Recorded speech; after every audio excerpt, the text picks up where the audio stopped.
महत्वपूर्ण समाचार पर नजर करिए तो गंभीरा ब्रिज पर लटकता टेंकर ने बहार काढवामां विलंब થઈ રહ્યો છે। તેની ચકાસણી અને બેલ્ટ બાંધવાની કામગીરી હાથ ધરવામાં આવી રહી છે।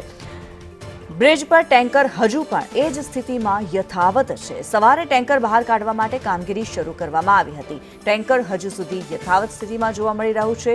23 દિવસ બાદ કામગીરી શરૂ કરવામાં આવી।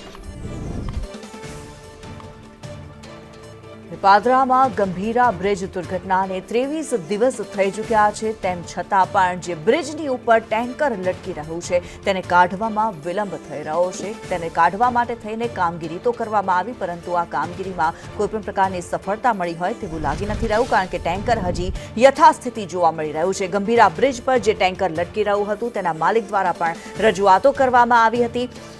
આ ટેન્કરને કાઢવા માટે થઈને કહેવામાં આવ્યું હતું, માંગ કરવામાં આવી હતી। ચકાસણી અને બેલ્ટ બાંધવાની કામગીરી તો હાથ ધરવામાં આવી, પરંતુ ટેન્કર હજી સુધી એ જ સ્થિતિની અંદર જોવા મળી રહ્યું છે।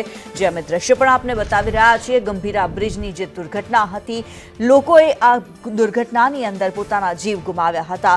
બ્રિજની વચ્ચેનો ભાગ જ જે હતો તે ધરાશાયી થઈ ગયો હતો અને તે જ સમયે આ ટેન્કર પણ ત્યાંથી પસાર થઈ રહ્યું હતું, પરંતુ ટેન્કર અધવચ્ચે પુલની ઉપર લટકી પડ્યું હતું। આ લટકતા ટેન્કર ને બહાર કાઢવા માટે થઈને કામગીરી કરવામાં આવી, પરંતુ આ કામગીરીની અંદર હજી સુધી સફળતા હાથ નથી ધરી।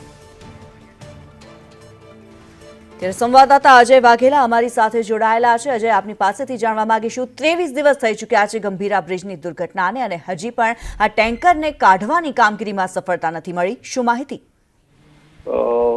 જી કિન્નરી, હજુ સુધી ટેન્કર કાઢવા માટે સવારે એક ટીમ આવી હતી અને એ ટીમ સવારથી કામે લાગી છે, પણ બપોર બાદ આ ટીમ પણ કામગીરી બંધ કરીને પરત જઈ છે।